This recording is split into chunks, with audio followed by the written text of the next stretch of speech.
Les mesures sanitaires relatives à la grippe H1N1 avaient été ébauchées à partir de la grippe aviaire, une grippe qui hante encore les esprits. Cependant, les dernières consignes informent les patients qu'ils devraient être autorisés à se rendre dans n'importe quel centre médical au lieu des centres spécialement destinés à cette fièvre jusqu'à présent.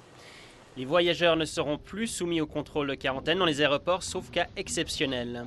Les avertissements à l'égard de séjours au Mexique se sont calmés. N'appelons plus au report de voyage mais à prendre des précautions.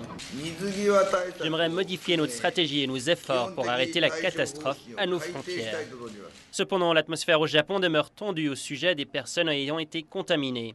Le professeur principal d'une école des environs de Tokyo s'est mis à pleurer en pleine conférence de presse la semaine dernière. Il avait été critiqué d'avoir laissé partir 2 de ses élèves en voyage à New York, le lieu où ils ont été contaminés.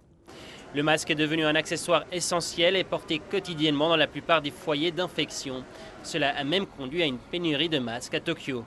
Les pharmacies environnantes n'en ont plus en stock et les quelques commandes acheminées s'écoulent très rapidement. Aujourd'hui, nous avons reçu une commande exceptionnelle de 30 boîtes de masques, mais c'est parti en 1 minute.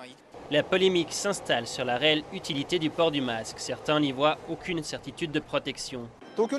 Inévitablement, le virus va toucher Tokyo, qui est une grande ville, et quand cela arrivera, ça ira très vite.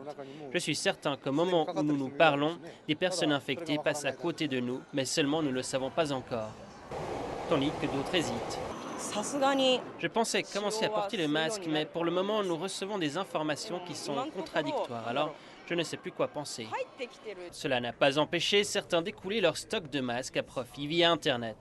Aux dernières nouvelles, un total de 281 cas de grippe ont été recensés au Japon, dont 2 à Tokyo. Il s'agit surtout d'enfants et d'étudiants.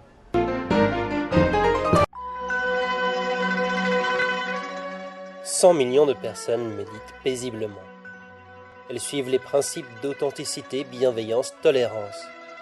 Leur histoire est ce qui a changé la Chine à jamais. Le 25 avril 1999, plus de 10 000 adhérents font pacifiquement appel à Pékin pour leur droit à pratiquer leurs croyances.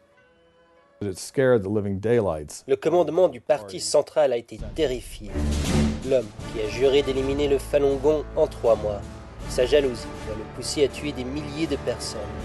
Le Parti communiste crée une police secrète, le bureau 610, qui a pour mandat d'éradiquer le Falun Gong. Commence alors la répression brutale dans toute la Chine. Combien de vies cela va-t-il coûter avant qu'ils ne décident que la Chine est allée trop loin? Durant une décennie, la persécution fait rage. Pendant une décennie, les pratiquants de Falun Gong endurent.